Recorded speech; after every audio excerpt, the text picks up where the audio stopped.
किसका पैकेज मिला नहीं अभी?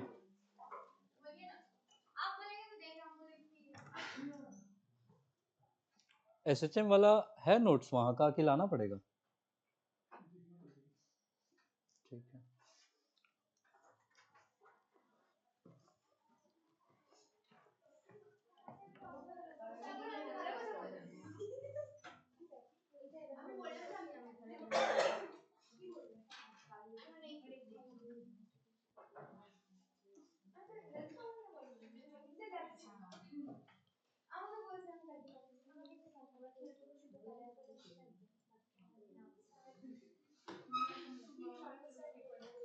एक क्वेश्चन लिखिए।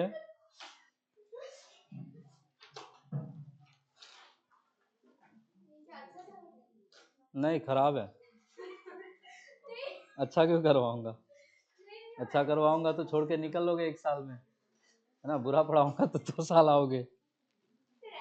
It's a business strategy. लिखो, a man of mass 60 kg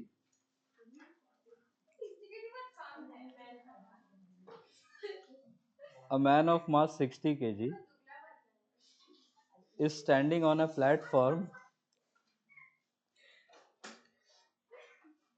A man of mass 60 kg is standing on a platform executing SHM,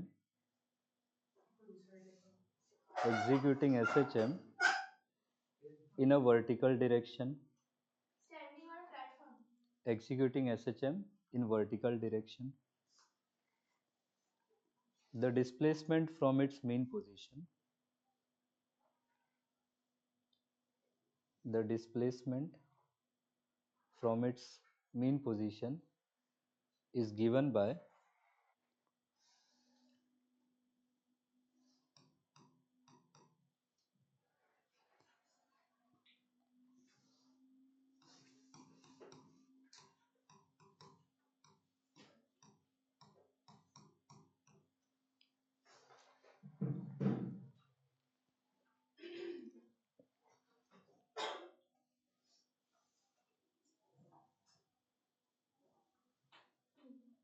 लिख लिए function.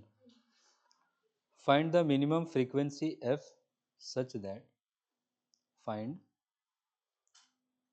the minimum frequency f such that the man feels find the minimum frequency such that the man feels weightless at the highest point.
Half आएगा क्या?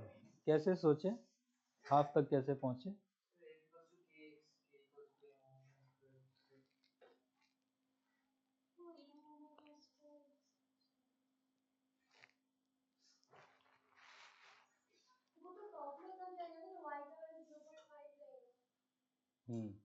वो तो displacement है, आपको acceleration relate करना है।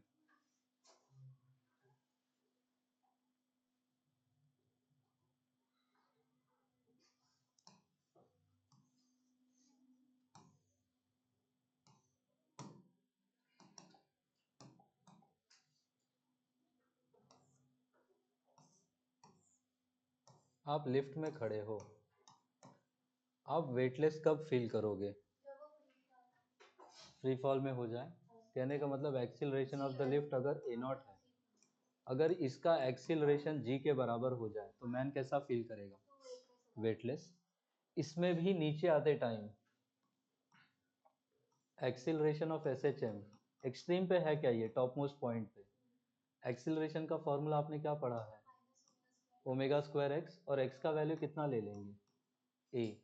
अगर यही एस एच एम का acceleration is equal to g हो जाए तो मैन कैसा फील करेगा?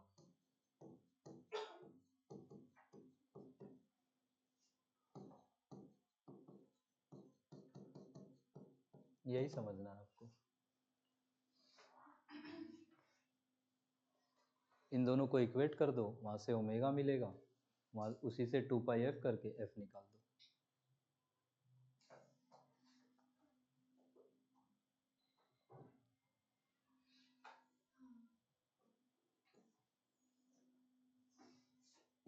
सो this distance will be A, ये डिस्टेंस भी होगा ए। तो टॉप मोस्ट पॉइंट पे हम्म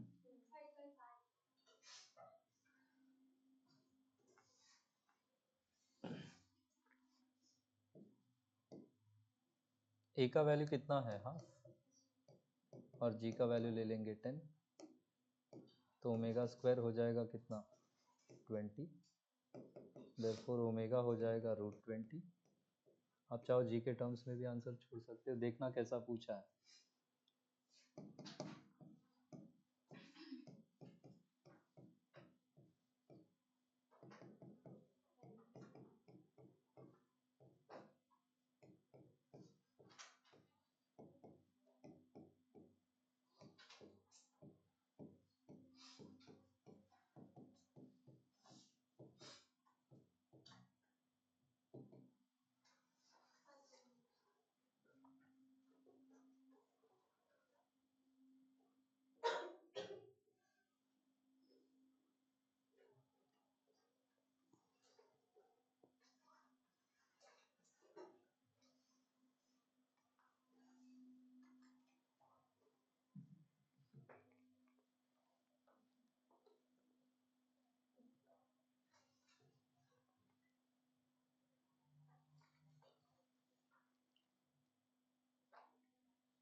चले आगे।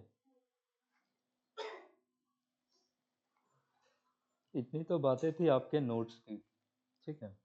अब आगे चलेंगे। आगे का पीडीएफ अभी प्रिंट हो रहा है, मिल जाएगा। बोलो जी। 9.8 लोगे तो वैल्यू थोड़ी अलग आएगी, फिर पाई से काट सकते हैं। देख लेना ऑप्शन कैसा है, यहाँ पे हमने 10 लेके सॉल्व करा है, ठीक है। वो क्वेश्चन में मेंशन कर देंगे।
कितना पढ़ लिया मैकेनिक्स? हो गया पढ़ के?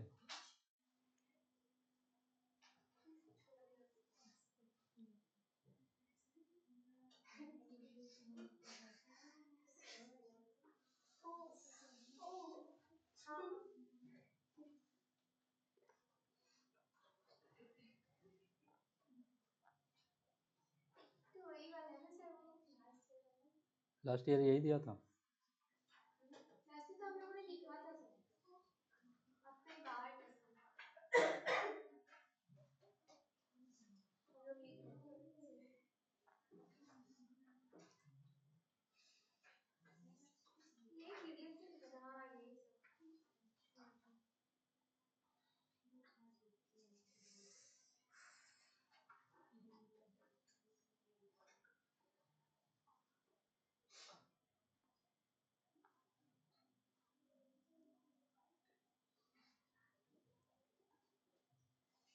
आगे सुनो, स्प्रिंग ब्लॉक सिस्टम की बात करनी है।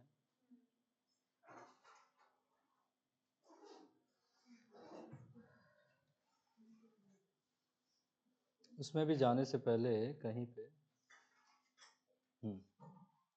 किसी भी सिस्टम में आपको एसएचएम का टाइम पीरियड निकालना है तो आपको कुछ स्टेप्स फॉलो करने पड़ेंगे। चैप्टर बदलते जाएगा, एसएचएम होना होगा तो होगा, यही स्टेप्स यूज करके आप फाइनल रिजल्ट तक पहुंचेंगे। ठीक है, इनको यूज करके जो रिजल्ट्स आते हैं वो भी मैंने नीचे दे रखे हैं, आपका मन करेगा तो क्वेश्चन में आप लगा के ट्राई करते रहिएगा। ठीक है, सबसे पहले तो आपको वो पोजीशन पता करनी है जहां पे नेट फोर्स कितना हो, जीरो। नेट फोर्स जीरो होगा तो नेट एक्सीलरेशन भी कैसा होगा, जीरो।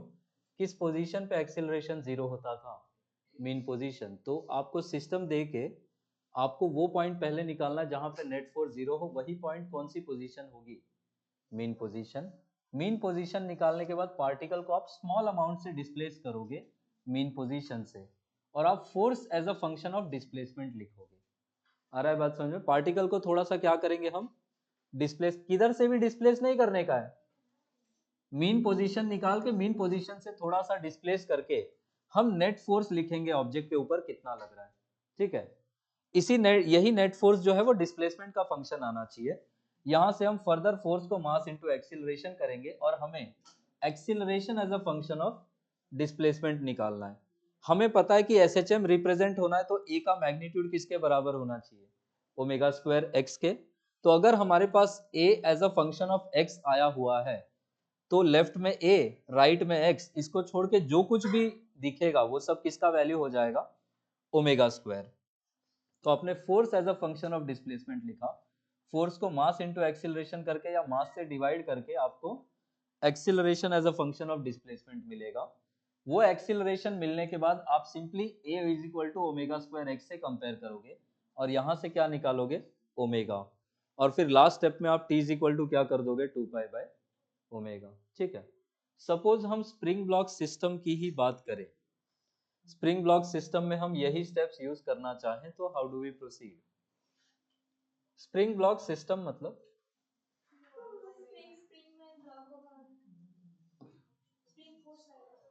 एक स्प्रिंग होगा, एक ब्लॉक होगा।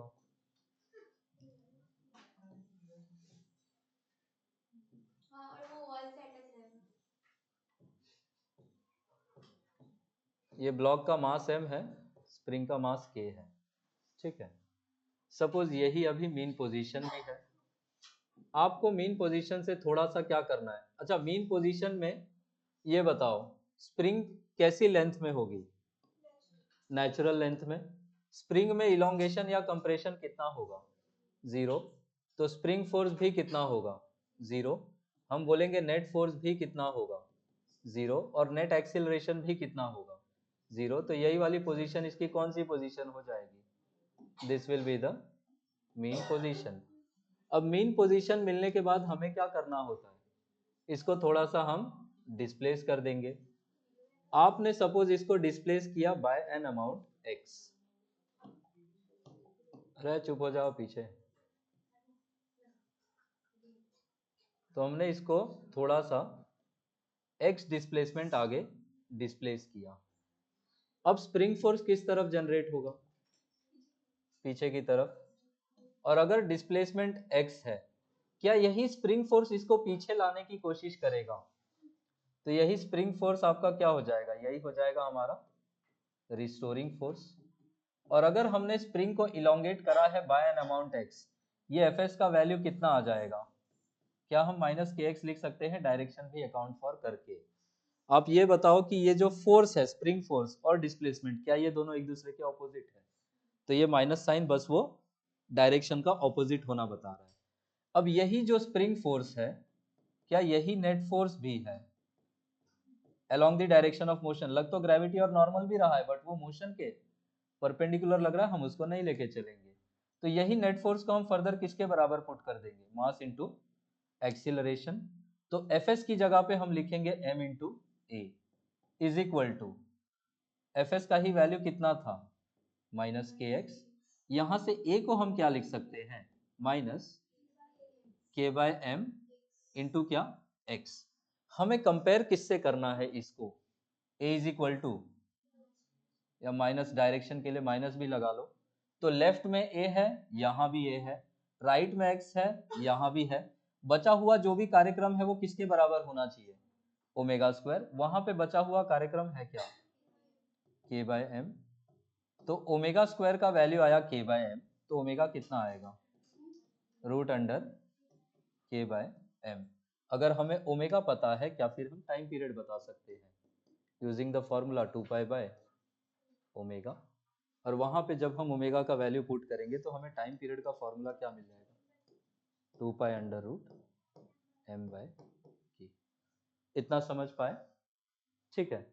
तो स्प्रिंग ब्लॉक सिस्टम में, जिसमें कि ब्लॉक का मास m हो, स्प्रिंग का फोर्स कांस्टेंट k हो, तो उसका टाइम पीरियड ऑफ एसएचएम कितना आएगा, 2 pi under root M by K. आया बात समझ में? ठीक है। अब इसी में आगे हमें एनर्जी की भी बात करनी है।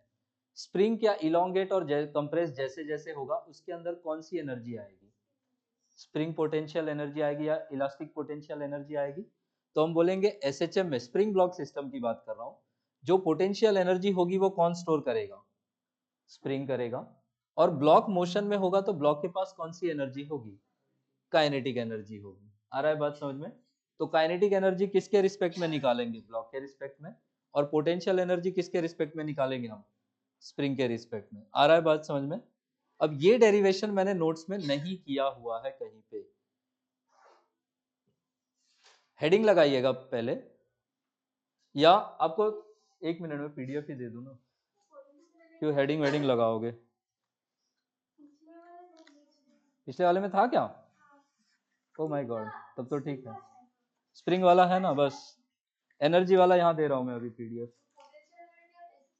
इसमें सब एनर्जी लिख रखा है।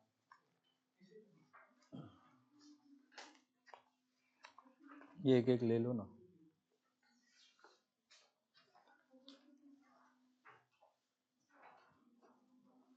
तो लिखा हुआ है तब तो ठीक ही है। हाँ इसी में सब है, तो बस मुझे क्वेश्चंस करवाने हैं। एक्स्ट्रा हो गया क्या, शायद मेरे लिए नहीं, राजन्ना के लिए। आपको तो नहीं चाहिए था? सर मुझे वो सेमीकंडक्टर का प्रिंटर पे दीजिए ना। आप बोलिए कि हम बोलेंगे तो बोलेंगे चले जाओ यहाँ से। हमको मतलब ऐसा करते हैं ना सर, जैसे हम मतलब बह के आएंगे किसी। मेरे कान में कुछ आवाज नहीं आ रहा है।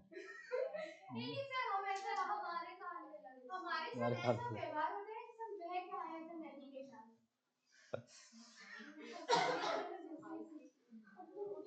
सर आप थोड़ा सेमीकंडक्टर का वो अरे सेमीकंडक्टर रुक जाओ। नहीं सर, हमारे पास पीडीएफ है, हम आपको भेज देंगे। आप थोड़ा बोलिए ना प्रिंट आउट कर दीजिए प्लीज। ये स्टेप समझ में आए क्या? ये हम नहीं लेंगे आपको। अरे वो स्टेप समझ में आया?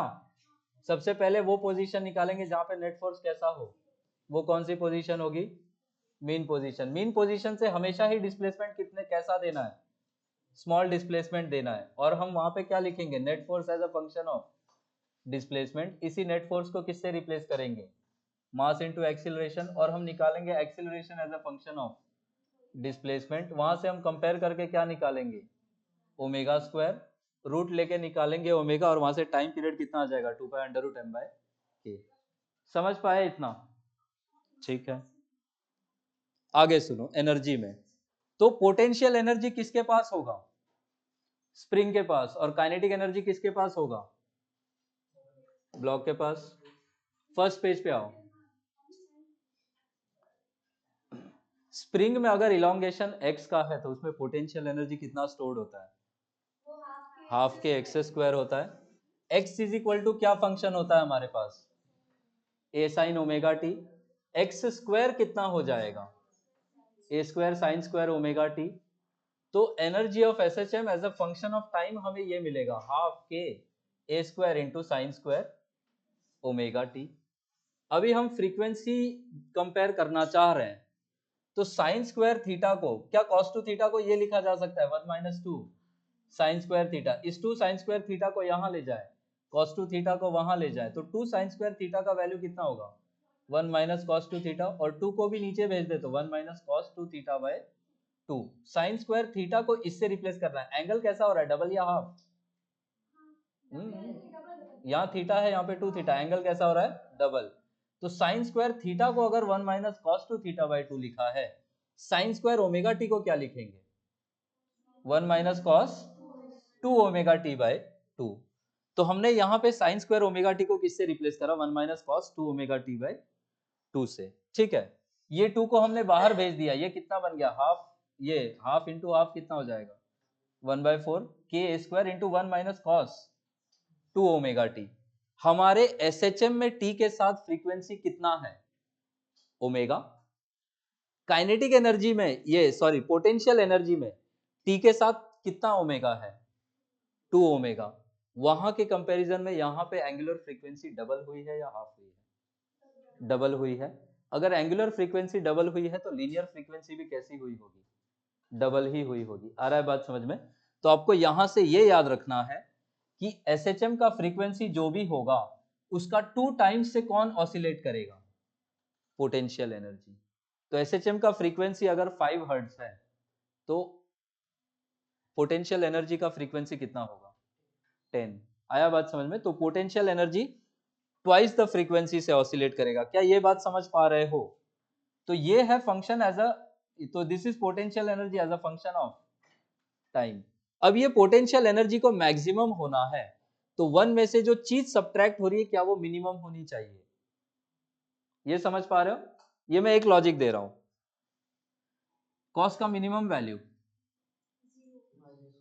-1, तो 1 माइनस ऑफ -1 ये कितना आ जाएगा? 1 माइनस ऑफ -1, क्या ये 2 आ जाएगा?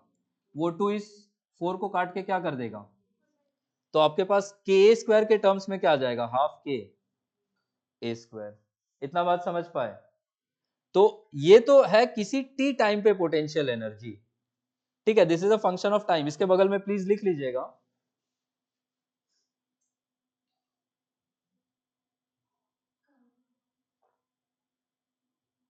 ये जो फॉर्मूला है ना 1/4 cos 2 ओमेगा टी वाला, इसके बगल में कहीं पे साइड में लेफ्ट में लिख लेना कि this is potential energy as a function of time. और यही मैक्सिमम करने के लिए, u को मैक्सिमम करना है तो हमने cos ऑफ 2 ओमेगा टी को कैसा किया? मिनिमम। सिर्फ इसलिए मिनिमम किया क्योंकि यहां पे बीच में कौन सा साइन है? माइनस। वो प्लस होता तो फिर हम कॉस को भी मैक्सिमाइज करते। इतना बात समझ पा रहे हो?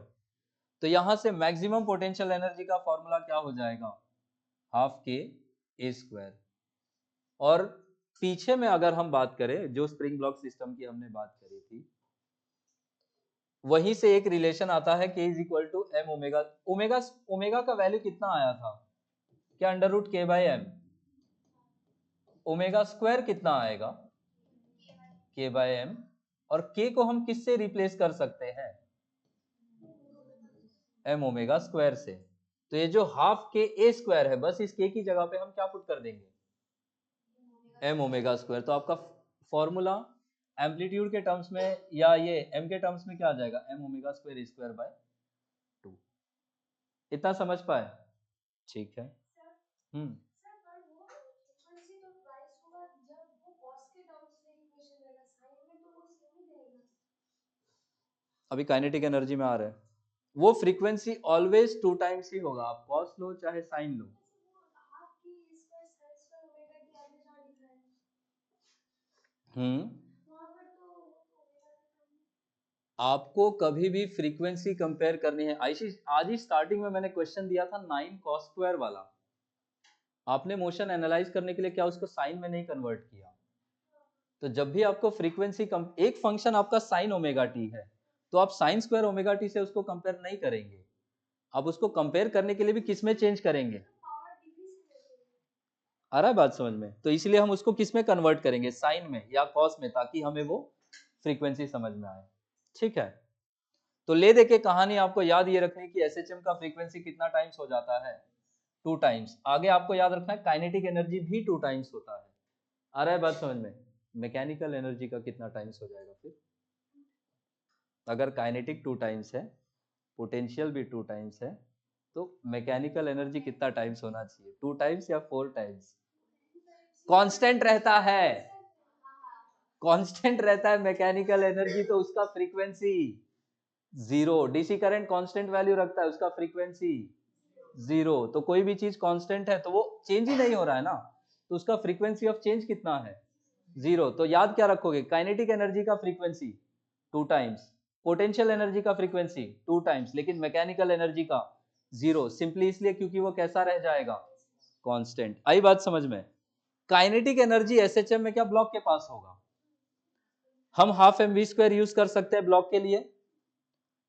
v का फंक्शन, टाइम फंक्शन क्या ये आया था, A omega cos omega T, वो टाइम फंक्शन था, और डिस्प्लेसमेंट के साथ रिलेशन क्या ये था, omega root under A square minus X square. I think दोनों में लिखा हुआ होना चाहिए।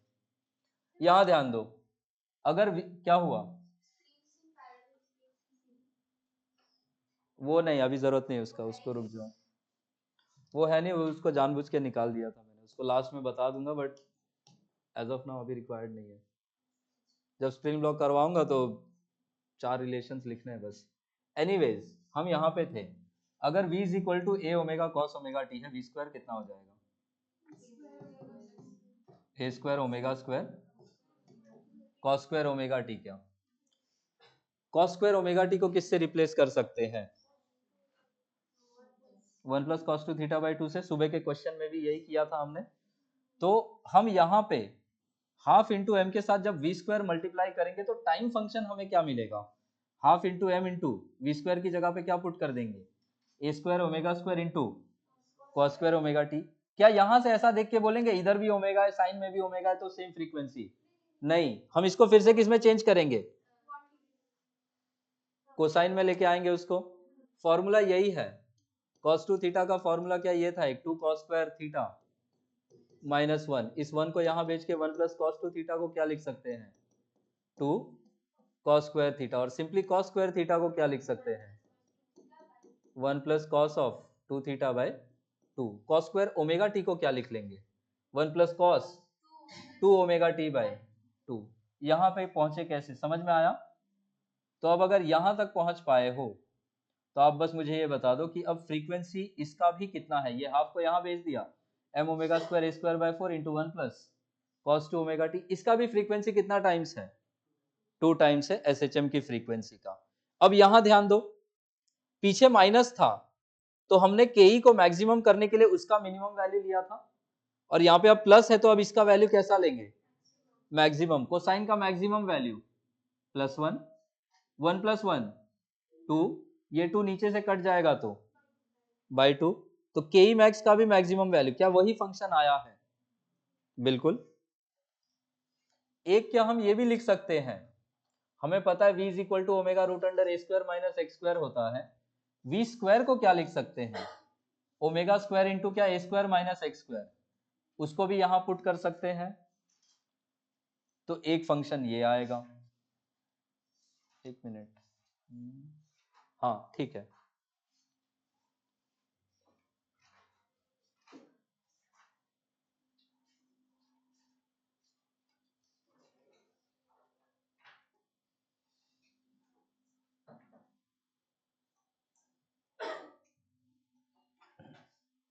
तो ये मुझे बताओ, एक काइनेटिक एनर्जी का फंक्शन ये आया है, half M omega square into A square minus X square as a function of displacement. Potential energy as a function of displacement, क्या यही फॉर्मूला था, half K X square. Kinetic plus potential करेंगे तो हमें कौन सी एनर्जी मिलेगी, mechanical energy. इस ब्रैकेट को अगर मैं ओपन कर दूं फर्स्ट वाले को, तो हमें क्या मिलेगा, half M omega square into A square, और दूसरा टर्म क्या मिलेगा, half M omega square x square, और यहाँ से पोटेंशियल एनर्जी ऐड करेंगे तो कितना मिलेगा, हाफ के एक्स स्क्वायर। के ही क्या एम ओमेगा स्क्वायर था, तो ये वाला टर्म और ये वाला टर्म कैसा होगा, हट जाएगा। अब क्या m कांस्टेंट है, ओमेगा कांस्टेंट है, a कांस्टेंट है, तो मैकेनिकल एनर्जी भी कैसी होगी, उसका फ्रीक्वेंसी 0। आया बात समझ में। तो अब कंजर्वेटिव फोर्स है क्या, स्प्रिंग फोर्स, बिल्कुल। कौन कौन से है फोर्सेस कंजर्वेटिव, ग्रेविटेशन, स्प्रिंग है, इलेक्ट्रोस्टैटिक फोर्स है, मैग्नेटिक नहीं है, ठीक है। तो एनीवेज इन दोनों को हम ऐड कर दें तो मैकेनिकल एनर्जी का फॉर्मूला क्या यही मिल जाएगा, M omega square A square by 2। यही क्या मैक्सिमम वैल्यू था पीई का, और यही क्या मैक्सिमम वैल्यू था केई का।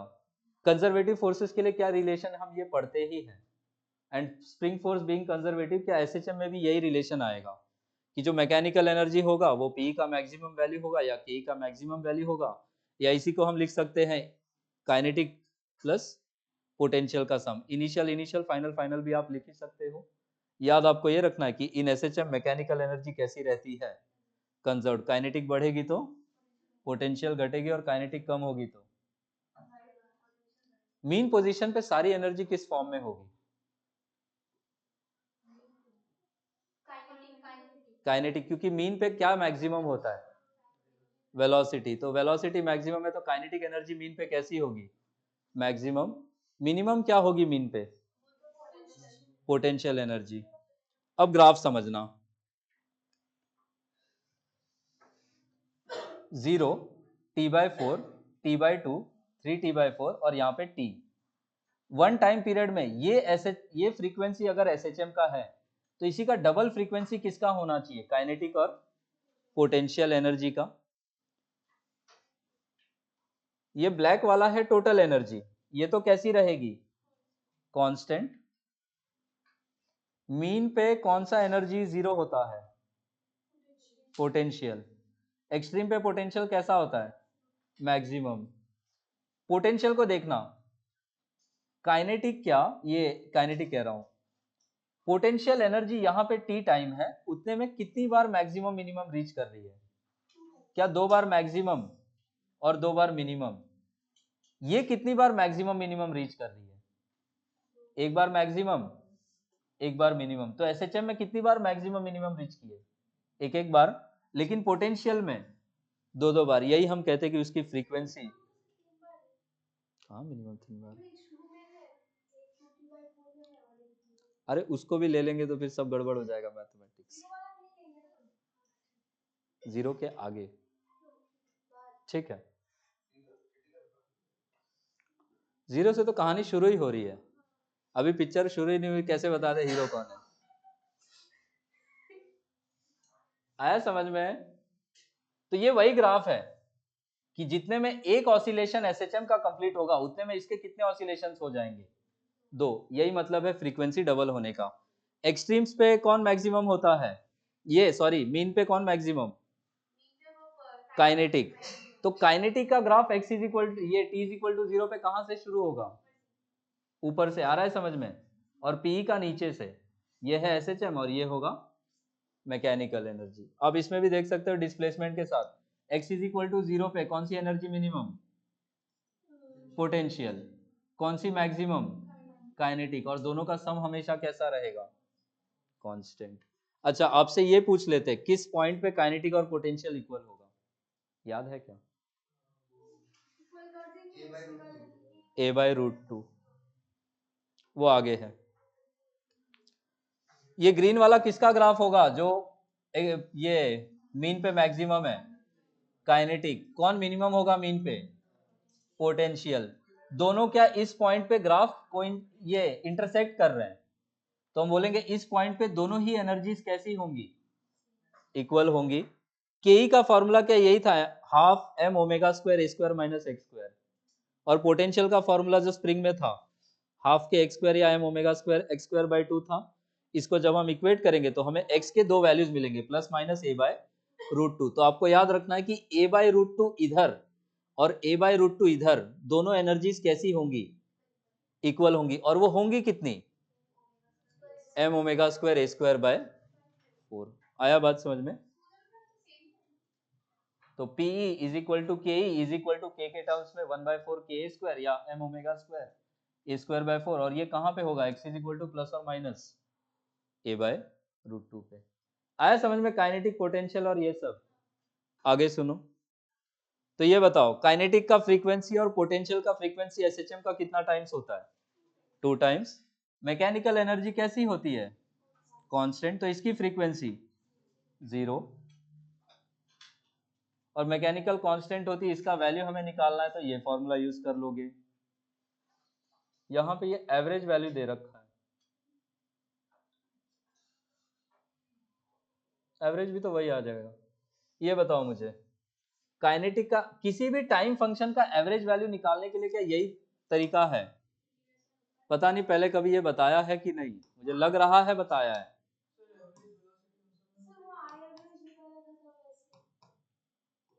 अगर y is a function of t,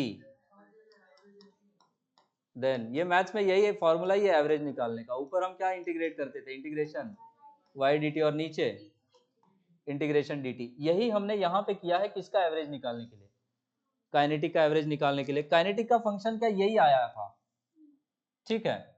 इस फंक्शन में ये m omega square A square ये सब तो कैसा है, कांस्टेंट, क्या यही टाइम के साथ चेंज हो रहा है।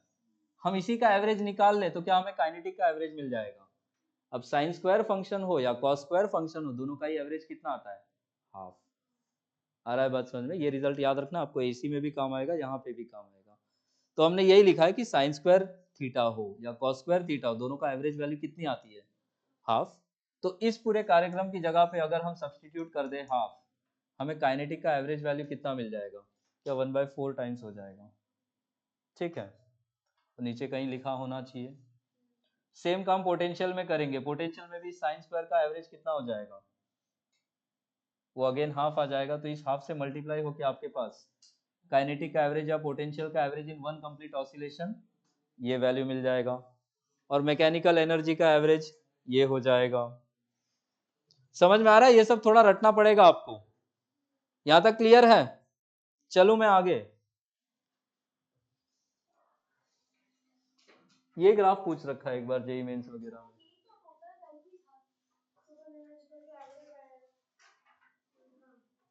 एवरेज काइनेटिक का एवरेज आप ऐसे समझो ना कि स्टार्टिंग में कितना, आप ऐसे सोचो कि मीन से शुरू हो रहा है, मीन पे क्या मैक्सिमम है, और एंड में क्या 0 है, तो इसी को हम 2 से डिवाइड कर लेंगे, ठीक है। जब कोई फिजिकल क्वांटिटी लीनियरली डिपेंडेंट हो तो उसका initial plus final divided by 2 करते हैं, वो भी बोल सकते हो। Is it linearly depending?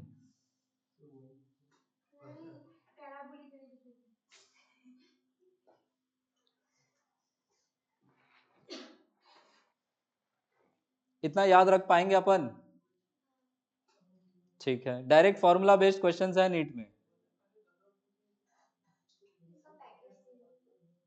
अरे रुक जाओ, कट रहा है, तानी है भी कि नहीं ढूंढना पड़ेगा, देख रहा है अमित, ढूंढ रहा है। ये ग्राफ्स क्लियर है, ग्राफ्स पूछते हैं, ठीक है। देगा नहीं, देंगे, भगा ही देंगे अभी, किधर भी जाओ, दुनिया बहुत बड़ी है। नहीं अरे माफ करो, याद सुनो भाई, एसएचएम में क्या force is directly proportional to negative of displacement. वो नेगेटिव साइन क्या बताता है, दोनों का डायरेक्शन कैसा है, ऑपोजिट। जो प्रोपोर्शनलिटी कांस्टेंट इंट्रोड्यूस करते हैं f/x या मॉड्यूलस f/x, उसी को क्या बोलते हैं, force constant. Force constant is defined as the force needed to produce, इस x को अगर हम 1 कर दें तो f का वैल्यू ही क्या k हो जाएगा। ये x का डिस्प्लेसमेंट हुआ करता था, तो यूनिट डिस्प्लेसमेंट के लिए जो फोर्स लगाना है उसी को हम क्या बोलते हैं, फोर्स कांस्टेंट। इसका ग्राफ पूछ लिया था एक बार, तो F इज इक्वल टू क्या, एक्चुअल रिलेशन में हमें माइनस के एक्स मिला था, ठीक है। तो ये अगर हम इसको y एक्सिस में बनाए, इसको x एक्सिस में बनाए, तो यही क्या स्ट्रेट लाइन ग्राफ का स्लोप होगा। स्लोप नेगेटिव होगा तो ग्राफ किधर जाएगा, नीचे। x जीरो होगा तो क्या फोर्स भी जीरो होगा, तो आपका ग्राफ कहां से पास भी करना चाहिए, ओरिजिन से। तो इस ग्राफ fx ग्राफ का स्लोप कितना हो जाएगा, माइनस के। एक ऑप्शन ऐसा भी दिया था, वो नहीं चूज करोगे आप, ठीक है। अब स्प्रिंग ब्लॉक सिस्टम में हमने अभी अभी टाइम पीरियड का फॉर्मूला क्या पढ़ा था, अंडर रूट एम बाई के। इस m को हम कई बार कहते हैं this is the inertia factor, k को हम कहते हैं स्प्रिंग फैक्टर। तो टाइम पीरियड का एक फॉर्मूला क्या ये भी बनाया जा सकता है, m की जगह पे क्या लिखेंगे, इनर्शिया फैक्टर, और k की जगह पे स्प्रिंग फैक्टर। ये सब रटने वाली चीजें हैं, रटना पड़ेगा। यहां सुनो, दोनों को मैं साथ में रखता हूं। क्या फॉर्मूला वही है, 2 pi under root M by K. Linear SHM में जो इनर्शिया फैक्टर होगा वो क्या हो जाएगा, मास, और जो स्प्रिंग फैक्टर होगा वो क्या हो जाएगा, force per unit displacement. Angular SHM भी आपके कोर्स में है। जो काम लीनियर मोशन में मास करता था, रोटेशनल मोशन में कौन करता था, मोमेंट ऑफ इनर्शिया। तो आपका इनर्शिया फैक्टर यहाँ पे क्या हो जाएगा, रोटेशनल इनर्शिया। और यहाँ पे F बाई एक्स है, फोर्स पर यूनिट डिस्प्लेसमेंट है। फोर्स का काम कौन करता है, टॉर्क, और पर यूनिट एंगुलर डिस्प्लेसमेंट, उसी को हम यहाँ पे क्या बोल देंगे इस बार, टॉर्क कांस्टेंट। यहां तक बातें समझ पाए। एक फॉर्मूला ये भी होता है, आई थिंक पिछले 1-2 साल में जेईई मेंस में क्वेश्चन पूछा था, वो इस फॉर्मूले से सॉल्व हो रहा था। तो ये देख लो कैसे आता है, 2 pi under root M by K है, के को हम क्या लिख सकते हैं, एफ बाई एक्स, एफ की जगह पे क्या एम इंटू ए लिख सकते हैं। तो यहां से हम एम बाई के को क्या लिख देंगे, एक्स बाई ए। तो एम बाई के की जगह पे हम एक्स बाई पुट कर देंगे, x is the displacement, A is the acceleration. एक ये भी फॉर्मूला है। आप अपने नोट्स में क्या करना, ये जितने फॉर्मूले हैं सब यहाँ पे लाइन से लिख लो। क्या क्या थे फॉर्मूले, एक तो ये ऐड कर लो, inertia factor by spring factor लिख लो बगल में, और एक ये भी लिख ही लो, एम बाई के।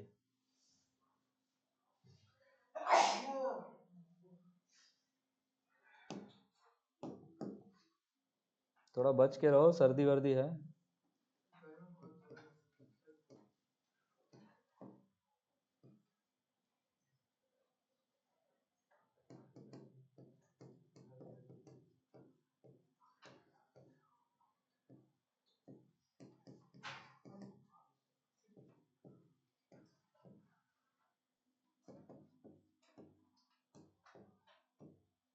ये इतनी चीजें एक साथ कर लो।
ये किसी के बगल में ये भी लिख लो, ये बताओ, ये लीनियर मोशन में जो काम डिस्प्लेसमेंट करता है, एंगुलर मोशन या एंगुलर एसएचएम में इसकी जगह पे क्या लिखेंगे?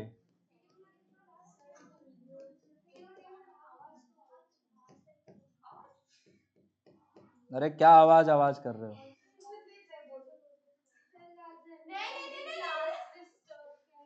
हाँ, पोल्यूट हो रहा है राजन्ना। पोल्यूशन कंट्रोल करो जरा, नॉइज पोल्यूशन वो ऐड कर लो। ब्रेन पोल्यूशन भी हो रहा है, ये तो कुछ नया है, इन्वेंट किया है। राजन्ना दीदी का नाम भेजेंगे अपन इस बार नोबेल प्राइज वालों को। कंसीडर कर भाई, क्या कर रहा है?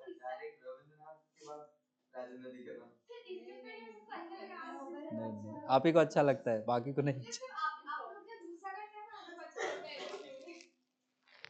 आपको गुस्सा करके मैं अपना मूड क्यों खराब करूं? तब तो नहीं अच्छा लगेगा।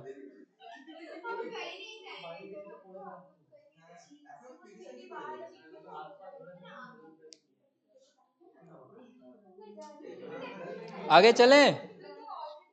अरे ओ बालकों, ये लिख लिया सब?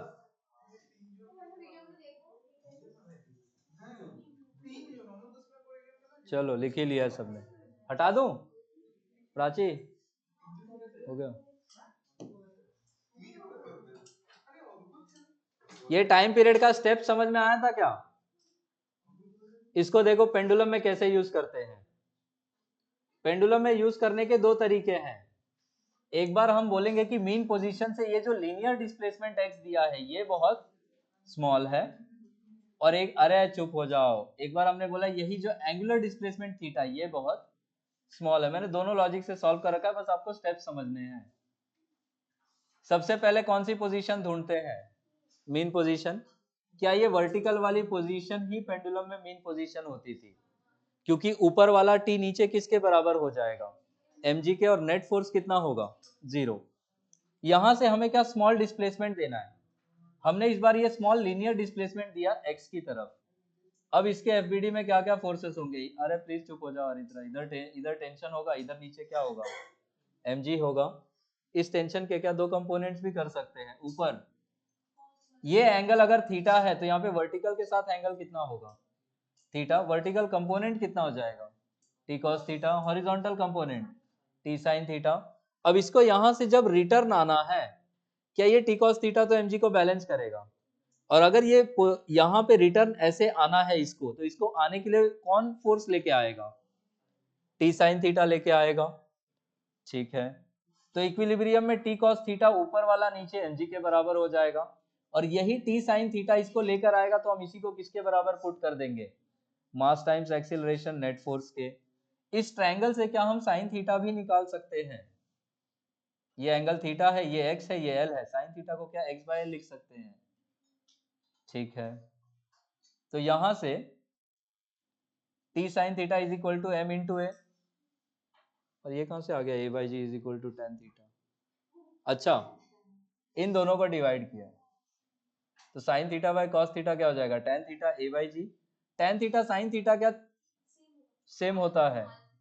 तो जो हमने साइन थीटा की जगह पे x बाय l यूज किया है, उसी को क्या हम टेन थीटा का वैल्यू भी ले सकते हैं। तो a is equal to G tan theta जो था, वो जी टेन थीटा की जगह पे क्या हम जी साइन थीटा लिख सकते हैं, और g इंटू क्या लिख लेंगे? x by L. a is equal to क्या ओमेगा स्क्वायर x होता है, ओमेगा स्क्वायर की जगह पे क्या रखा हुआ है? g by L. ओमेगा क्या हो जाएगा? Under root g by L, और टाइम पीरियड क्या हो जाएगा? 2 pi under root L by G. क्या ये मास पे डिपेंड करता है? नहीं, मास पे डिपेंड नहीं करता। और दूसरा, एम्पलीट्यूड पे भी डिपेंड नहीं करता है। इसी के बगल में लिख लेना जो इंडिपेंडेंट ऑफ मास लिखा है, बगल में एम्पलीट्यूड भी ऐड कर लो। It is independent of amplitude and mass of the pendulum. Amplitude of SHM और मास ऑफ द पेंडुलम दोनों से इंडिपेंडेंट है। हाँ, टाइम पीरियड सेम रहेगा। आप एम्पलीट्यूड सेम रखोगे तो वो ज्यादा स्पीड से चलने लगेगा, बट वो टाइम पीरियड कंप्लीट करेगा उतने ही देर में। यहां तक समझ पाए? ये फॉर्मूला कब यूज करना है? जब आपका लेंथ ऑफ द पेंडुलम कैसा हो जाए? रेडियस ऑफ द अर्थ के कंपैरिजन में बहुत ज्यादा छोटा हो, कंपेरेबल हो, तो फॉर्मूला नीचे लिखा हुआ है। अब हमने बोला कि हम ये थीटा के रिस्पेक्ट में काम करना चाह रहे हैं, ठीक है। तो जब हम एंगुलर डिस्प्लेसमेंट थीटा देखेंगे तो हमें फोर्स की जगह पे भी क्या लेना पड़ेगा? टॉर्क। ये जब हमने इसको थीटा एंगल से डिस्प्लेस करके छोड़ दिया, इस पॉइंट के अबाउट किसका टॉर्क आएगा? क्या टेंशन का टॉर्क आएगा? बताओ, इस पॉइंट के अबाउट क्या टेंशन का टॉर्क आएगा? आएगा। टेंशन पास हो रहा है वहीं से, mg का आएगा। आ रहा है बात समझ में? टॉर्क क्या फोर्स इनटू परपेंडिकुलर डिस्टेंस पढ़ाया था, तो mg इस लाइन के अलोंग लग रहा है, और आपका पॉइंट ऑफ रोटेशन की लाइन को एक्सटेंड करे तो ये है, तो इन दोनों के बीच में क्या परपेंडिकुलर डिस्टेंस यही हो जाएगा। ये लेंथ ऑफ द पेंडुलम है, इसका ये एंगल वाली साइड कंपोनेंट कितना आएगा? L cos थीटा, ये कंपोनेंट L sin थीटा। तो टॉर्क निकालने के लिए फोर्स तो mg लेंगे, बट परपेंडिकुलर डिस्टेंस कितना ले लेंगे? L sin theta. तो नेट टॉर्क हम कैसे निकाल लेंगे? L sin theta into mg, यही कितना आ जाएगा? mgl sin theta. अभी अभी रोटेशन पढ़े क्या? Torque is equal to I alpha भी लिख सकते हैं। और ये एंड के अबाउट अगर रोटेट हो रहा है, पॉइंट मास मान ले इसको, इसका मास नेग्लिजिबल मान ले, तो L डिस्टेंस दूरी पे मास रोटेट करता है तो उसका मोमेंट ऑफ इनर्शिया कितना लेते हैं? ml square. तो mgl sin थीटा को हम किसके बराबर पुट कर देंगे? ml square into alpha. यहां से क्या फिर से वही पहुंच गया, alpha is equal to G by L into sine theta. अब हमें पीछे तो हमने a is equal to minus omega square X से कंपेयर किया था। एंगुलर एसएचएम जब होता है तो हम एक ही जगह पे किसको ले लेते हैं? लीनियर एसएचएम में तो ये था a is equal to minus omega square X, angular SHM में यही एक ही जगह पे alpha omega square as it is रहेगा, एक्स की जगह पे थीटा। एंगल बहुत छोटा होने से क्या साइन थीटा और थीटा इक्वल होगा, तो हम उस थीटा की साइन थीटा की जगह पे क्या हम थीटा लिख सकते हैं? क्या ये ए एक्सेलरेशन इज इक्वल टू, अच्छा ये रिस्टोरिंग टॉर्क होगा इसलिए माइनस आएगा, वो माइनस लिया नहीं है, मैग्नीट्यूड समझ लेना आप। तो अगर यहाँ पे माइनस आ जाए तो alpha alpha theta theta omega square की जगह पे अगेन क्या आया है? G by L. तो ओमेगा क्या हो जाएगा? Under root G by L. Time period क्या हो जाएगा? 2 pi under root L by G. तो ये जो 2 pi under root L by G है, ये कब यूज करते हैं हम? जब लेंथ कैसा हो? रेडियस ऑफ अर्थ से बहुत छोटा हो। सेकेंड्स पेंडुलम पढ़ाया था क्या पहले कभी? जिसको हमने बोला था कि एक एक्सट्रीम से दूसरा एक्सट्रीम जाने में कितना टाइम लेता है? 1 सेकेंड। उसका टाइम पीरियड है 2 का, बट एक एक्सट्रीम से दूसरा एक्सट्रीम जाने में कितना लेगा? 1 सेकेंड। उसी को हमने क्या बोला था? बीट सेकेंड्स, है ना? 1 सेकेंड 1 सेकेंड 1 सेकेंड 1 सेकेंड ऐसे। तो उसके लिए डेटा क्या बताया था हमने? लेंथ ऑफ द पेंडुलम अगर 1 मीटर कर दे तो टाइम पीरियड लगभग कितना आ जाता है? 2 सेकेंड। इसी पेंडुलम को क्या बोलते थे? Seconds pendulum, and it was said to beat seconds. अगर लेंथ कंपेरेबल हो जाए आरी के तो आप फॉर्मूला ये यूज करेंगे। आ रहा है बात समझ में? जेई मेंस के लिए है, नीट वाले बच्चों के लिए नहीं है ये, ठीक है। 2 pi under root 1 upon G into 1 by L plus 1 by R E, ये तब यूज करना है जब एल कैसा हो? कंपेरेबल। अब इसी में अगर हम एल को आर ई के बराबर रख दें तो ये वैल्यू कुछ ऐसी आ जाएगी। एल और आर ई अगर इक्वल हो जाए तो क्या नीचे 2 बाई आर ई मिल जाएगा, और वो आर ई क्या ऊपर भी चला जाएगा। तो 2 pi under root R E by 2 G, क्या सब कुछ ही कांस्टेंट है, तो टाइम पीरियड कितना आ जाएगा उसका? 60 मिनट्स, 1 आवर में। लेंथ को अगर इनफाइनाइट कर दे तब भी यही यूज करना है फॉर्मूला। अब ये कितना आ जाएगा? R E by G under root में ये आ जाएगा 90 मिनट्स। लेंथ इनफाइनाइट हो जाए तो इसको हम कहते हैं इनफाइनाइट पेंडुलम। ये स्पेशल केसेस हैं, आपको रटने पड़ेंगे, ठीक है। तो L is equal to R E हो गया तो कितनी देर में एक ऑसिलेशन कंप्लीट हो जाएगा? 1 घंटे में। और इनफाइनाइट पेंडुलम में L को इनफाइनाइट लेके, इसमें इनफाइनाइट नहीं रखना है कि टाइम पीरियड इनफाइनाइट आ गया, वो थग लाइफ है। यहाँ पे कंपेरेबल होने पे ये फॉर्मूला है। तो इसमें भी सब कुछ कांस्टेंट है, वैल्यू आएगी कितनी? लगभग 90 मिनट्स के आसपास, 84.6 मिनट्स। सैटेलाइट में रख दे, सैटेलाइट में जी इफेक्टिव कितना होता है? 0। टी का वैल्यू कितना आएगा, इनफाइनाइट। हम कहते हैं पेंडुलम ऑसिलेट ही नहीं करेगा, या वो करेगा भी तो इतना धीरे धीरे करेगा कि आपको पता ही नहीं चलेगा, सेंचुरीज बीत गए होंगे, आपको लगा वहीं पे है क्या अभी, तो टेक्निकली वहीं पे भी रहेगा भी। ठीक है, तो इसी को हम कहते हैं पेंडुलम स्टेज एट रेस्ट और पेंडुलम डज नॉट ऑसिलेट। उसी का मतलब है टी कितना आ गया, इनफाइनाइट, और जी कितना हो जाएगा, 0। लिफ्ट में रख दिया, ये एनएलएम में, एनएलएम वाले क्वेश्चन से जोड़ देंगे कि आपने किसी कार्ट में या लिफ्ट में रख दिया और लिफ्ट का एक्सीलरेशन कितना है, ए। उस केस में आपका फॉर्मूला 2 π√L/g इफेक्टिव हो जाएगा। लिफ्ट ऊपर जाता था तो जी इफेक्टिव कितना लेते थे एनएलएम में आप, नॉर्मल रिएक्शन निकालने के लिए या रीडिंग के लिए, G+A। तो यहाँ पे भी आप जी की जगह पे क्या यूज कर लेंगे, G+A। नीचे आएगा तो G-A। और सपोज वो लिफ्ट हॉरिजॉन्टली एक्सिलरेट करने लगे तो सूडो एक्सिलरेशन एक ए पीछे का मिलेगा और जी नीचे, रिजल्टेंट √G² + A², वो यूज कर लोगे। आया समझ में यहाँ तक। अगर पेंडुलम को किसी ट्रॉली पे माउंट करके ऐसा करवा दे, छोड़ दे, तब ये उसके अंदर एसएचएम करेगा, उसका टाइम पीरियड का ये फॉर्मूला यूज करोगे। रेयरली यूज होता है। अरे कितना बात करोगे यार, नहीं क्यों बोलना है, मुझसे बोलो, एनलाइटन मी। अभी एनलाइटनमेंट आया नहीं है मेरा। दे सकते हो ज्ञान, आया समझ में। तो नीट वाले बच्चों के लिए ये भी काम का नहीं है, यहां तक में भी। जेई वालों के लिए तो सब कुछ है, जेई वालों के चक्कर में तो नीट वाले भी पीछे जा रहे हैं मेरे, बेचारे ज्यादा पढ़े जा रहे हैं। बट पेपर टफ आ गया तो दोष भी तो मेरा ही दोगे, भाई ने नहीं पढ़ाया कुछ। I have seen too much now, इस बाली उम्र में बहुत कुछ देख लिया मैंने। It is a Bollywood reference. आगे सुनो आगे। अभी अभी फ्लूइड पढ़े हो, किसी ब्लॉक को ऐसे प्यार मोहब्बत से छोड़ दोगे ना, वो भी ऐसे क्या ऊपर नीचे ऑसिलेट कर सकता है, उसका टाइम पीरियड पूछते हैं। तो उस केस में जी इफेक्टिव हो जाता है G × 1 - 1/RD। प्रोसेस ऊपर लिख रखा है, ट्राई आप उसी से करेंगे। रिलेटिव डेंसिटी हो जाएगा ऑब्जेक्ट का रो बाय लिक्विड का रो, और यहाँ पे यही पुट करोगे तो ये formula T = 2 π/L/G effective use कर लेना, और जी इफेक्टिव इस फॉर्मूले से निकालोगे। आ रहा है समझ में। ठीक है, ट्यूब में लिक्विड ले ले, थोड़ा सा ऐसा फूक मार के छोड़ दें, क्या वो भी एसएचएम करेगा, उसका टाइम पीरियड। नीट वाले बच्चे ना पढ़े ये,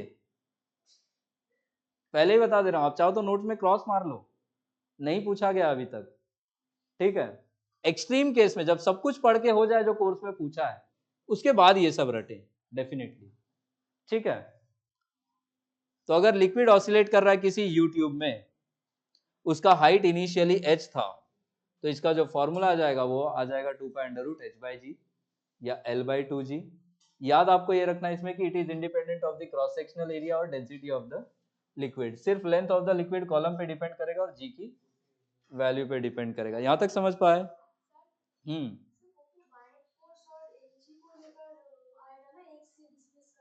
जी, तभी तो रोयल आएगा बॉयंट फोर्स से।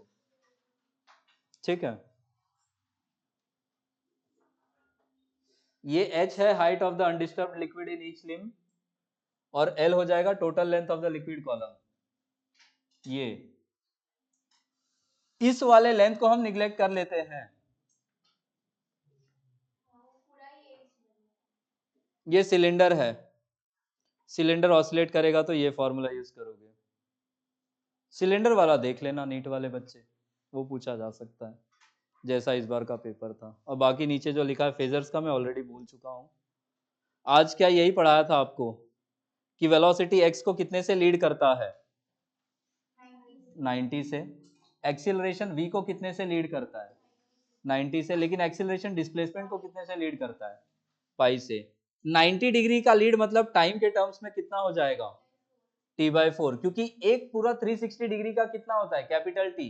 तो 90 डिग्री उसका 1/4 है, तो टाइम के टर्म्स में कितना हो जाएगा, T/4। तो जब हम कहते हैं कि velocity leads displacement by 90 degree का फेज एंगल, टाइम में कितने से लीड करेगा वो, T/4। जब एक्सीलरेशन v को π/2 से लीड कर रहा है तो टाइम के टर्म्स में कितने से लीड करेगा अगेन, T/4। और जब पाई का लीड होगा तो हम बोलेंगे कितने टाइम से लीड करेगा वो, T/2। ठीक है, यहाँ तक समझ आया? ये भी अगेन जेई मेंस के लिए है, टॉर्शनल पेंडुलम 2π√I/c। किसी भी रैंडम ऑब्जेक्ट को जब लटका के एसएचएम करवाएंगे, है ना, तो ये फॉर्मूला यूज करना है आपको। आया समझ में यहाँ तक? क्वेश्चंस करें कुछ? और आगे फिर ये है सुपरपोजिशन, इस पे मैं बाद में आऊंगा। So that being said,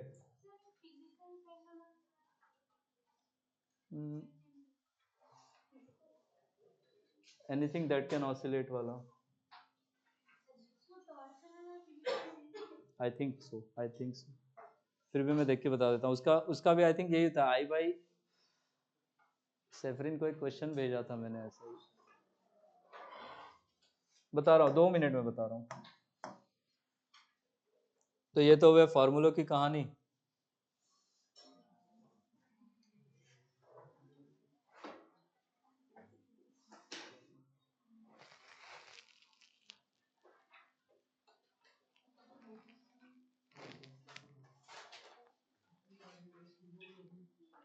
I think I/HCM होता था जो,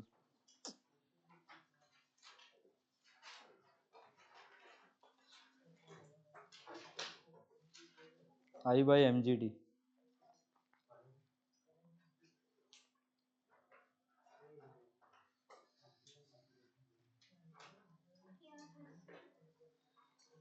क्वेश्चन पे आने से पहले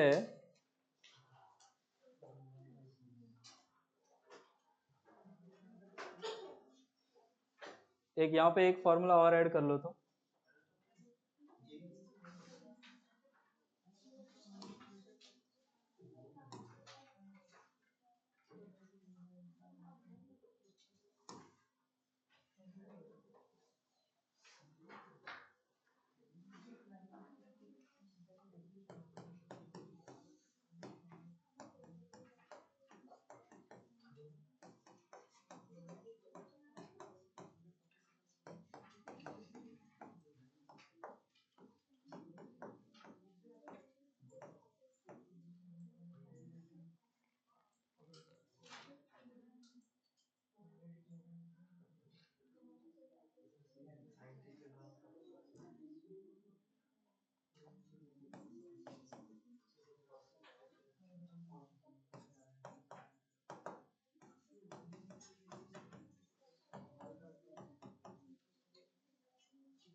अरे यार लिख लो थोड़ा सा,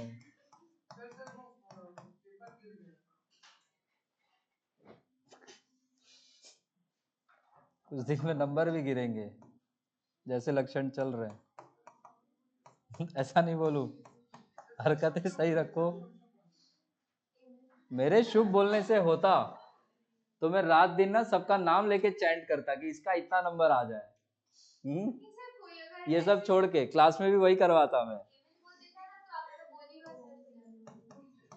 अच्छा जी, हो अंधविश्वासी। इंजीनियरिंग का डिग्री है मेरे पास, चुप रहो।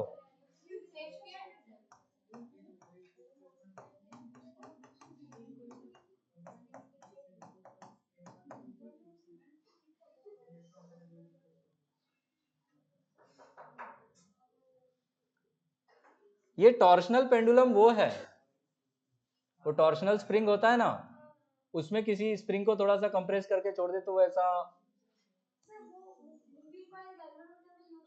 जी जी जी, ये उसका फॉर्मूला है। फिजिकल पेंडुलम मतलब जैसे एक रिंग ली गया, यहाँ पे ऐसा दीवार में आपने ठोक रखा है नेल, और इसके अबाउट आपने रिंग ऐसा सस्पेंड कर दिया और रिंग को थोड़ा सा डिस्प्लेस करवा के छोड़ दो, तो क्या ये एसएचएम करेगा?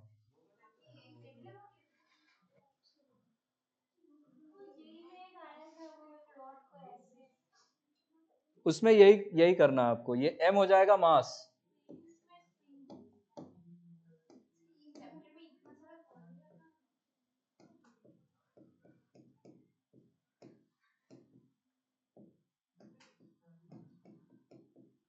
एज अ डॉक्टर भी आपका मेमोरी शार्प चाहिए ना।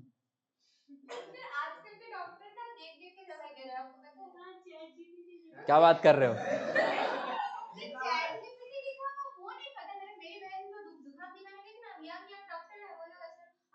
पढ़ा नहीं है ना ढंग से। नहीं स्पेलिंग लिखता है वो फोन पे मेडिसिन का। नहीं स्पेलिंग भी लिखता है, टूल्स भी लिखता है। वैसे भी कौन सा हैंडराइटिंग उसका समझ में आ ही जाएगा। हमने एक बार प्रकाश सर से पूछा था कि हमको हमारा बुखार हुआ जिंदा डॉक्टर का पैरासिटामोल वो लिख के बताया था कि हां तुम इसी सर से अभी तो पूरा मतलब मेडिसिन का जो जो है उसमें वो सब लिखना पड़ता है, केमिकल सब कुछ।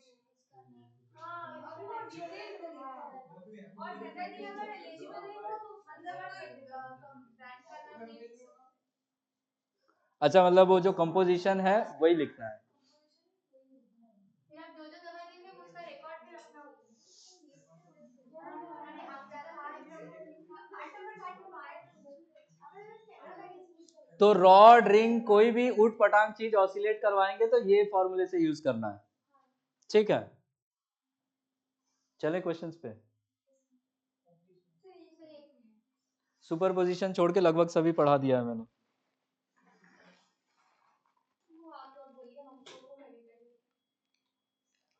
सेमीकंडक्टर ढूंढने तो अभी हमारे पास है, हम आपको भेज देंगे, आप बोल दीजिएगा उन्हें।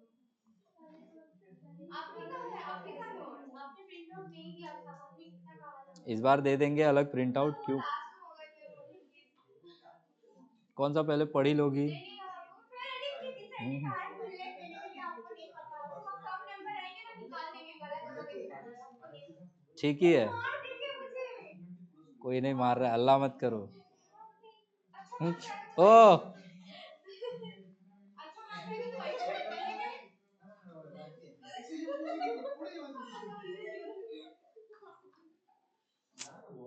अच्छा मार्क्स आएगा तो वही छोड़ चलेंगे। हम आपको भेज देंगे, आप बोल दीजिएगा। हम बोलेंगे तो वो बोलेंगे कि हम बकवास आप बोलिए बता दो। हो गया। हमको पसंद नहीं करते हैं सर, है ना। हम पसंद नहीं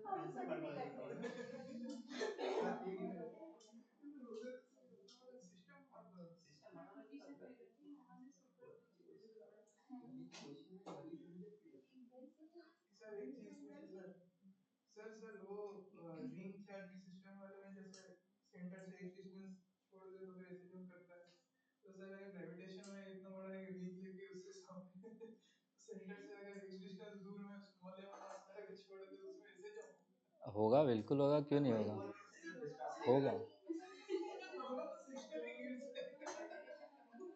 जी वीक होगा इसीलिए वो गिर जाएगा, बट आइडियली एसएचएम करेगा, थ्योरेटिकली एसएचएम करेगा। आप मासेस बहुत ज्यादा ले लो देन वो नोटिसेबल होगा, बट आप जो रियल लाइफ में रिंग का मास है उसमें तो वो गिर ही जाना है। बट आप हैवी मास ले लो, मतलब सन के बराबर रिंग का मास दे दो।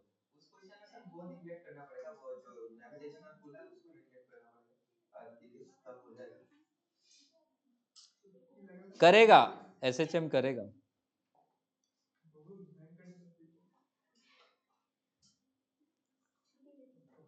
क्या छुट्टी दे दीजिए।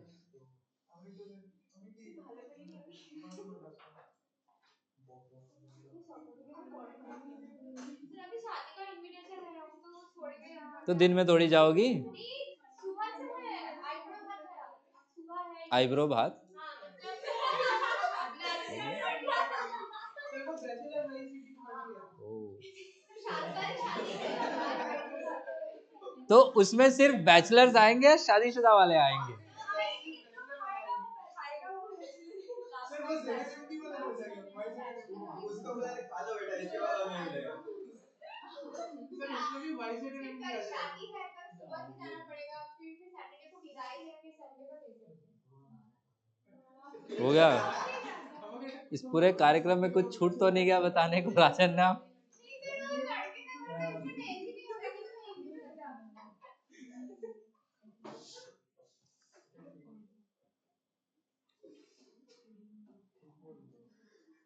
क्वेश्चन लिखो।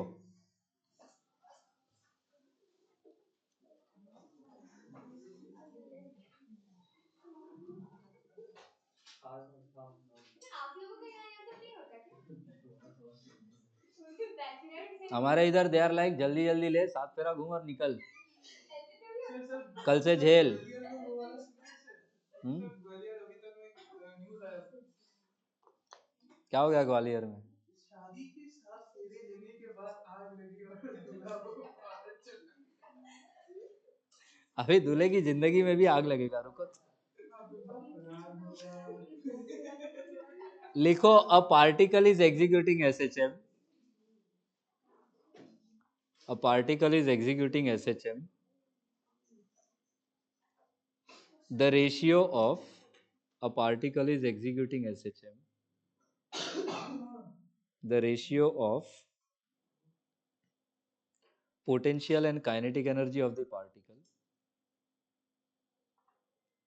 the ratio of potential energy and kinetic energy of the particle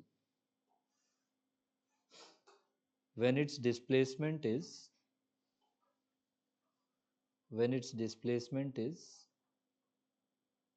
half of its amplitude, when its displacement is half of its amplitude will be question mark.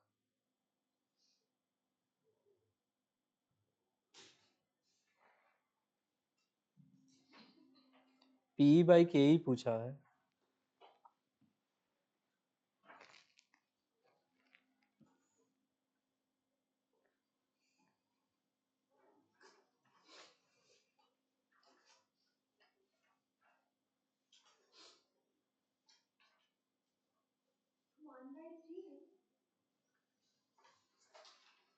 Option तो है, चेक कर लो calculation. 1/3 आ रहा है।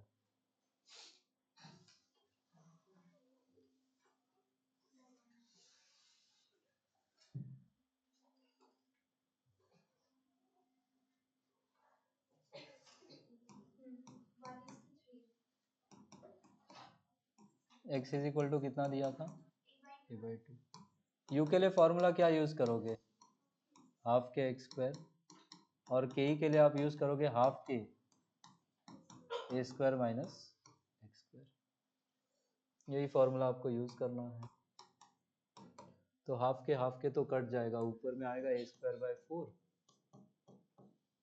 और नीचे में a² minus a²/4 which will be 3a², 3/4 sorry.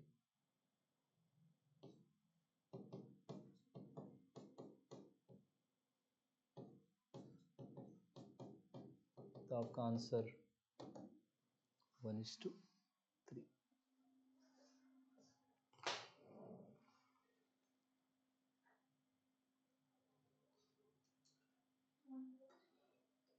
हम्म, 1/3 है।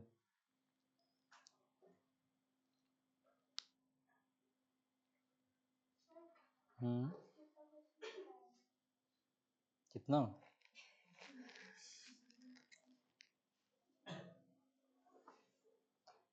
मेरे बोलने से क्या मान भी लोगे? प्राची, 100 सवाल।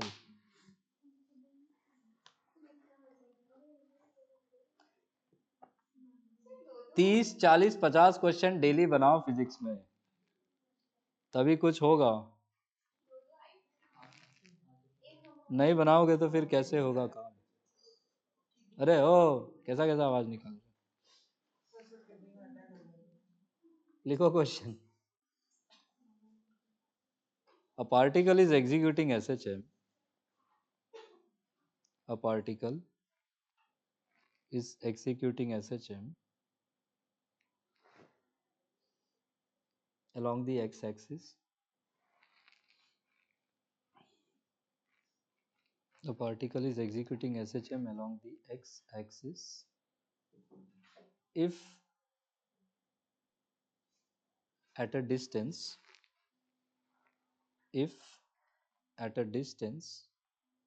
x1 and x2, if at a distance x1 and x2 from the mean position, the velocities,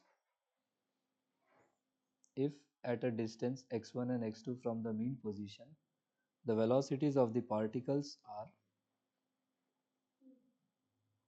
v1 and v2 respectively,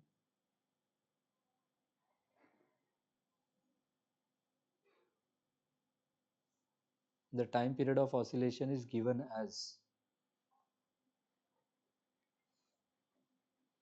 The time period of oscillation is given as x1 x2 v1 v2 के terms में answer है, जरा try कीजिए।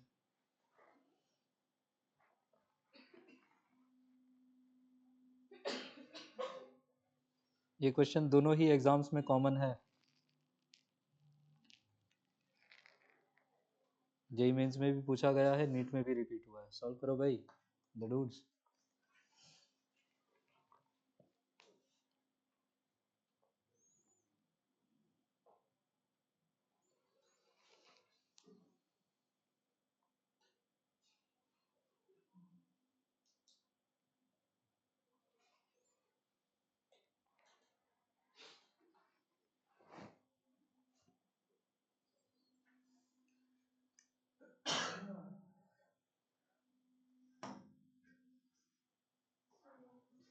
आपको बोला है displacement x1 है तो वेलोसिटी v1 है, डिस्प्लेसमेंट x2 है तो वेलोसिटी v2 है। क्या velocity as a function of displacement हमें पता है, v square is equal to omega square into A square minus X square. एक बार x1 v1 के लिए यूज करो, एक बार x2 v2 के लिए, तो आप v1 स्क्वायर को लिख सकते हो omega square into A square minus x1 square. Ratio मत ले लेना, कट जाएगा ओमेगा, डिफरेंस लेना है, वो हमने रेशियो निकाला, एम्पलीट्यूड निकाला है, उसको फिर से उस इक्वेशन में पुट वो लंबा हो जाएगा। आप रेशियो ना लो, ओमेगा ही कट जाएगा, ओमेगा ही निकालना, डिफरेंस ले लो v1 और v2 का।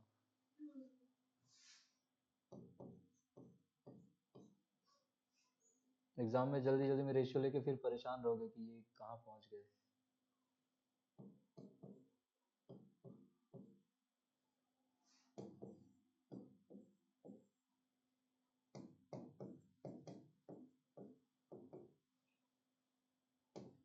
Root under v1 square minus v2 square by x2 square minus x1। ऐसा ऑप्शन तो है, चारों वेरिएशन है इसके, मतलब ऊपर जो आया है उसका माइनस लेके भी, रेशियो उल्टा करके भी। तो एक बार कैलकुलेशन चेक कर लेना आयशी, वही आ रहा है। श्रेयसी आ गया क्या आंसर?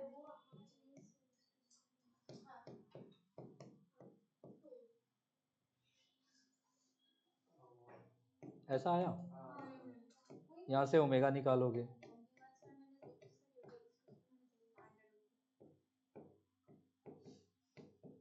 और ओमेगा स्क्वायर मिल गया तो आप ओमेगा निकाल लें, रूट में आ जाएगा सब कुछ,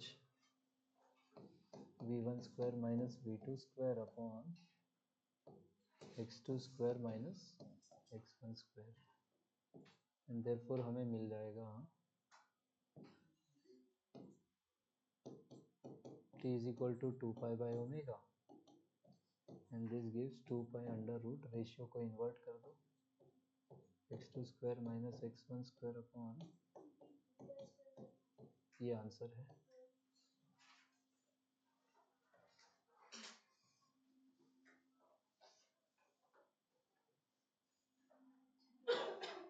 मेरे घड़ी आगे, नहीं सही है। एक क्वेश्चन और कर दो, एक, बस एक।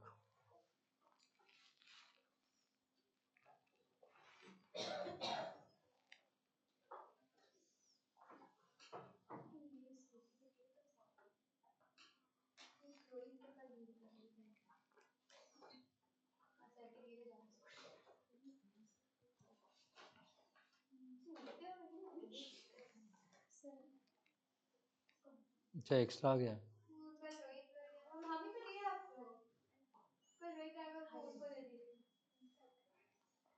ठीक। हमारे लिए वो हम मिल लेंगे, हमारे आपको जो भी वही है। यही नहीं बोलती ना तो अभी दिलवाता मैं। हम सच कह रहे हैं, आपको फिजिक्स केमिस्ट्री में चाहिए, हमारा कोई नहीं। आप लोग हमारी बात मानते क्यों नहीं है?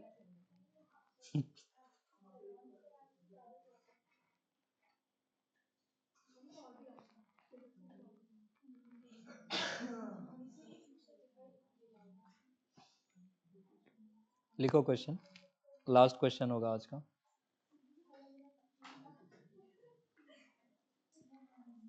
दो क्वेश्चन और दो, एक तो ओरल बता दोगे। ओरल वाला मतलब लिखोगे नहीं क्या? क्वेश्चन तो लिखो, सीधे आंसर का लाइन लिख लेना। A particle executes SHM। Prachi,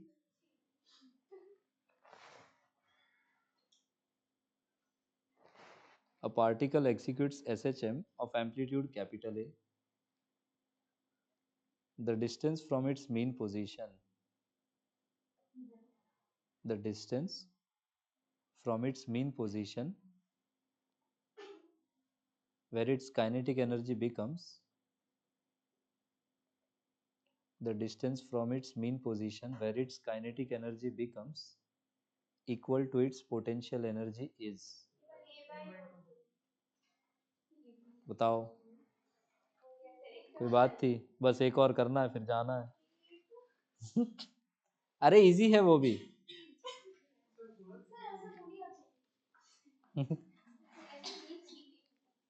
थोड़ा सा सॉल्व करना पड़ेगा आपको लिख के, बट इजी है।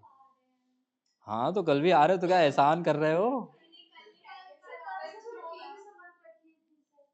कल 9 से नहीं रखो, मेरे को एक और क्लास लेनी होती है, प्रॉब्लम ये है। आधा घंटा में क्या हो जाए, आधा घंटे में तो सो भी नहीं पाओगे ढंग से।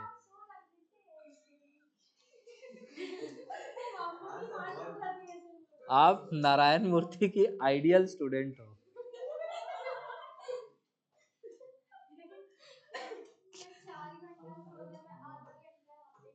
अरे 6-7 घंटे सो, आपको 8 घंटे सोना चाहिए।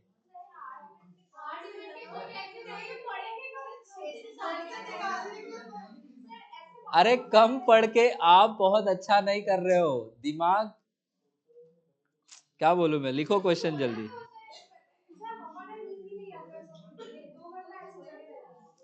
When the displacement of an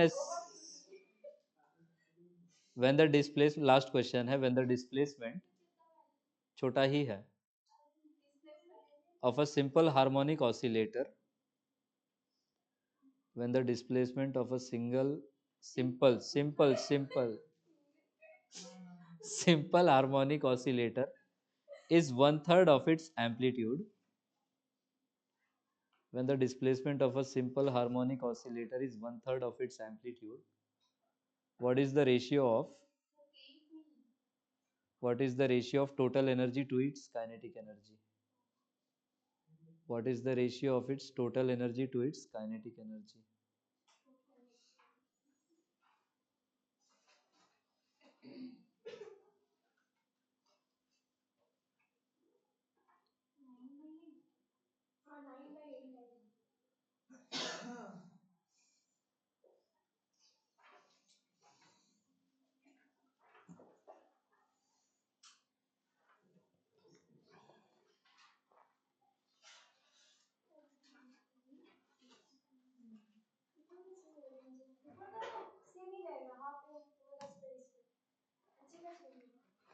आपसे क्या पूछा था? Total by kinetic.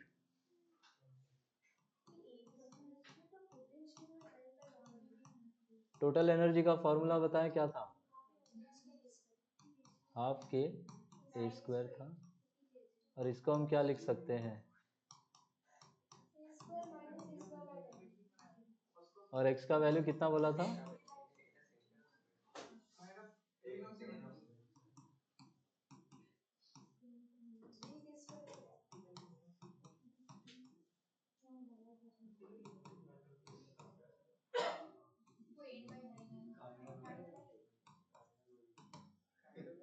जाओ,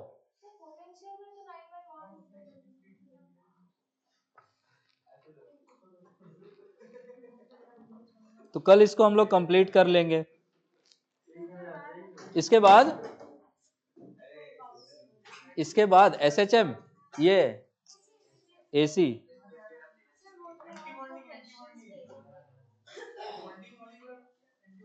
अभी सॉल्व कर नहीं पाया हूं मैं, आज आते आते ही तो क्लास ले रहा हूँ।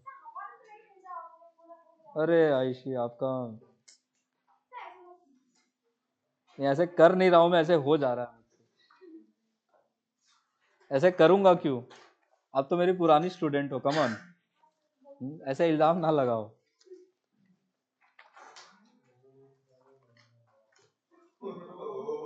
ओ, क्या टिप्पणी चल रही है?